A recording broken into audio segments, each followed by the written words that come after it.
আসসালামু আলাইকুম, কেমন আছেন সবাই? আশা করছি সবাই অনেক বেশি ভালো আছেন, সুস্থ আছেন। আমি আপনাদের দয়ায় অনেক বেশি ভালো আছি, সুস্থ আছি। আজকে আমি চলে এসেছি শ্বশুরবাড়িতে। আর আপনারা সবাই আমার কাছে অনেকবার আমার শ্বশুরবাড়ি দেখার জন্য অনেক রিকোয়েস্ট করেছেন যে আমি যেন শ্বশুরবাড়িতে এসে একটা ভিডিও করি। তো আজকে এই ছোট্ট ভিডিওটা, এটা হচ্ছে আমার শ্বশুরবাড়ি।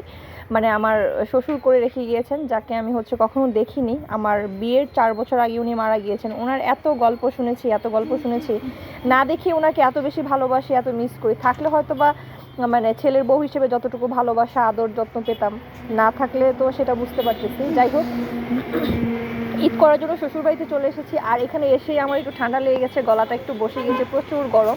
অন্ধকার এটা হচ্ছে আমাদের রুম। এই রুমে আমি আসলে থাকি, আমাদের রুমে।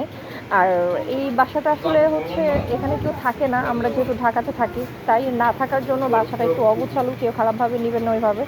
আর আমরা প্রতিবার কোরবানি ঈদের সময় শ্বশুরবাড়িতে আসা হয়। ভাবলাম ভিডিওটা আপনাদের সাথে শেয়ার করি। আপনারা সবসময় বলেন যে আপু বাবার বাড়িতে যান। আর এই যে বস্তাগুলো দেখতেছেন, এগুলো হচ্ছে ধান। মানে আমার শাশুড়ি এখানে এগুলা রেখে দিছে। এখন আমি নিয়ে যাচ্ছি আপনাদেরকে, ছাদের দিকে নিয়ে যাব।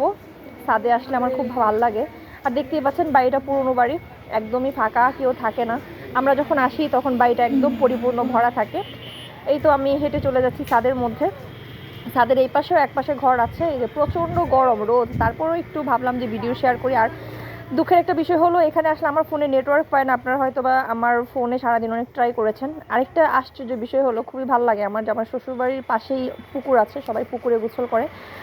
আর এই যে দেখতে পাচ্ছেন, এই আমার শ্বশুরবাড়িটা আসলে খুলনা সাতক্ষীরাতে, যার কারণে ইন্ডিয়ার কাছাকাছি, সেই জন্য এই দেখেন এখানে টালির ঘর পাওয়া যায়। আর যেগুলো দেখা যাচ্ছে এগুলোর মধ্যে ধান রাখা হয়, ধানের গোলা। পাশেই যে একটা ছাদ দেখতে পাচ্ছেন, ওটা হচ্ছে মসজিদ, একদম মসজিদের পাশেই এরকম। এই যে আমি বিয়ের পরে প্রথমে এরকম একটা মানে গোলাঘর দেখেছি। আমার বাবার বাড়িতে কখনো এরকম দেখি নাই। এই যে এই বাড়িটা, এই এত বড় বাড়িটা, পুরোটাই আমার শ্বশুরের বাড়ি। আমার চাচা শ্বশুরদের আছে, ওনাদের পাশে বাড়ি। তো সেইটাও আপনাদেরকে দেখাবো। জাস্ট ছোট্ট করে আমার শ্বশুরবাড়িটাতে আপনাদের কাছে শেয়ার করলাম। কার কেমন লেগেছে অবশ্যই কমেন্টসে জানাবেন।